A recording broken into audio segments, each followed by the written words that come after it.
Om Shanti. Good morning. आज परमात्मा के महावाक्य थे कि मीठे बच्चे तुम्हें सदा खुशी रहनी चाहिए कि हमें कौन पढ़ाते हैं, पढ़ाने वाला हमें कौन है। अगर ये स्मृति रहेगी तो भी खुशी रहेगी। और ये भी मन मना भाव है। जैसे बच्चा स्कूल में जाता है तो बच्चे को पता होता है कि मेरी टीचर कैसी है, मेरी टीचर मुझे अच्छा पढ़ा रही है या कैसे पढ़ा रही है, तो बच्चे को पता होता है। तो ऐसे स्वयं भगवान आकर के हमें हमारी बुद्धि का ताला खोलते हैं, हमें रोज सुबह पढ़ाते हैं। अगर ये भी नशा रहेगा तो बहुत खुशी रहेगी कि मैं कितनी खुश नसीब आत्मा हूँ कि मुझे रोज भगवान पढ़ाने आते हैं। तो हम कभी भी सुबह सुबह जो परमात्मा के महावाक्य सुनते हैं वो मिस नहीं करेंगे। अगर मिस होते हैं तो इसका मतलब निश्चय ही नहीं है कि मुझे पढ़ाने कौन आता है। तो ये नशा बाबा ने कहा खुशी रहनी चाहिए कि हमें पढ़ाने वाला कौन है, भगवान है। तो उस यही मन मनाभव है। मन मनाभव का मतलब होता है मन परमात्मा में लग जाए हर टाइम। जैसे बच्चे को स्मृति रहती है, जैसे टीचर को याद करेगा उसकी शक्ल सामने आ जाएगी कि मेरी टीचर कैसी है। तो ऐसे भगवान हमारे सामने हर समय रहेंगे, उसकी शिक्षाएं भी हमारे सामने रहेंगी। क्वेश्चन था मुरली में, जैसे पहले पूरी मुरली का सार होता है, फिर क्वेश्चन होता है, फिर धारणा करने की पॉइंट्स होती हैं, और रोज एक बाबा हमें वरदान देते हैं और रोज एक अच्छी बात का स्लोगन भी देते हैं। क्वेश्चन था कि तकदीर जगाने का आधार क्या है। अभी तकदीर जगाने का आधार क्या है ये सोचे तो निश्चय कितना है।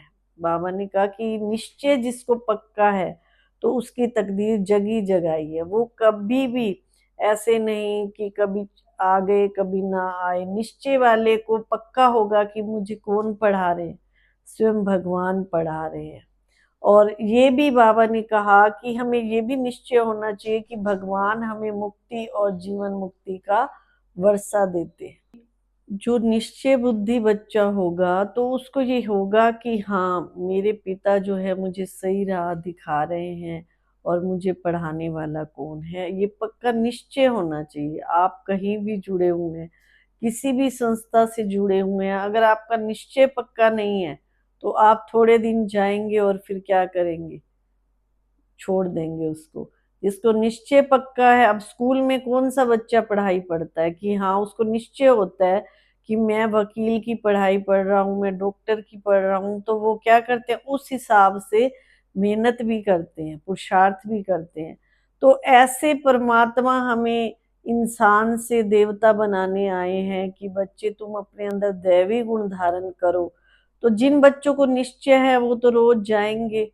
जाने से ही कुछ बच्चा पढ़ता है, रोज का लेक्चर स्कूल में बच्चा लेके आता है। तो ऐसे बाबा हमको रोज की बहुत ही अच्छी पढ़ाई पढ़ा रहे हैं, जिससे जिसको ये निश्चय है तो वो पूरा सतयुगी की बादशाही वो लेकर के रहेंगे। और एक बात और है कि जैसे हम कहते हैं, ये भी आज मुरली में पॉइंट क्लियर की भगवान ने, कि इतने जन्मों का हमारे सिर पर पापों का बोझा है। हम कहते हैं कि आत्मा पे कोई लेप शेप नहीं लगता है, कुछ मर्जी करो। लेकिन अगर लेप शेप ना लगता होता तो कोई इंसान इतना दुखी क्यों होता। पाप कर्मों का खाता, पुण्य कर्मों का खाता आत्मा साथ लेके जाती है, तभी इंसान सुख दुख भोगता है। अगर साथ ये कर्म इंसान के ना जाते तो इंसान सुखी सुखी था। कई कह देते आत्मा निर्लेप है, उसको कोई लेप शेप नहीं। अगर हम बुखार है हमारे शरीर को तो फील कौन कर रही है, आत्मा। और जब आत्मा इस शरीर से चली जाती है तो शरीर को चाहे आप कितना मारो पीटो उसको कोई असर नहीं होता है। तो फील करने वाली शक्ति कौन सी है, आत्मा है। तो कोई भी कर्म करते हो तो उस समय ये सोचो कि आत्मा मेरी इस पुण्य और पाप का कर्म साथ लेकर के जाएगी। तो जो ऐसे नहीं सोचो कि हम कुछ मर्जी खाएं, कुछ मर्जी गलती करें तो आत्मा तो निर्लेप है, ऐसे नहीं हो सकता। जो भी अच्छे व बुरे कर्म आत्मा साथ लेकर के जाती है। आज बाबा का वरदान था, श्रेष्ठ संकल्पों के सहयोग द्वारा सर्व में शक्ति भरने वाले शक्तिशाली आत्मा भाव। पहले खुद में शक्ति भरनी है, फिर दूसरे में शक्ति भरनी है, तो उससे हम क्या बन जाएंगे? शक्तिशाली आत्मा बन जाएंगे। अगर हम दूसरों को शक्ति देते हैं, सहयोग की शक्ति या और कोई शक्ति देते हैं, तो कहते हैं ना, बांटने से बढ़ता है। ये दान भी ऐसे है, ज्ञान रत्नों का दान भी जितना हम बांटते हैं उतना बढ़ता है। तो ये आज बाबा का वरदान था कि दूसरों में शक्ति भरने से हम क्या बन जाएंगे? शक्तिशाली आत्मा बन जाएंगे। और स्लोगन था, मास्टर दुख हरता बन, दुख को भी रूहानी सुख में परिवर्तन करना, यही आपका श्रेष्ठ कर्तव्य है। मास्टर क्या बन जाओ? दुख हरता सुख करता बन जाओ। यही हम ब्राह्मण आत्माओं का श्रेष्ठ कर्तव्य है। तो देखो, ये थे बाबा के महावाक्य। कितनी प्यारी प्यारी बातें धारणा युक्त रोज भगवान हमें सुनाते हैं। तो जितना कहते हैं ना, कीचड़ में पानी डलता है तो वो गंदगी साफ होती जाती है।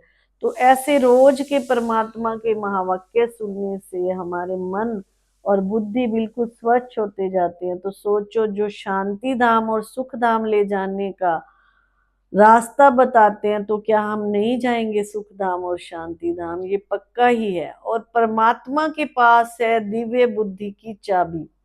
जो व्यक्ति परमात्मा के मीठे मीठे महावाक्य रोज सुनता है, तो उसकी बुद्धि का ताला भी खुलता जाता है। ओम शांति।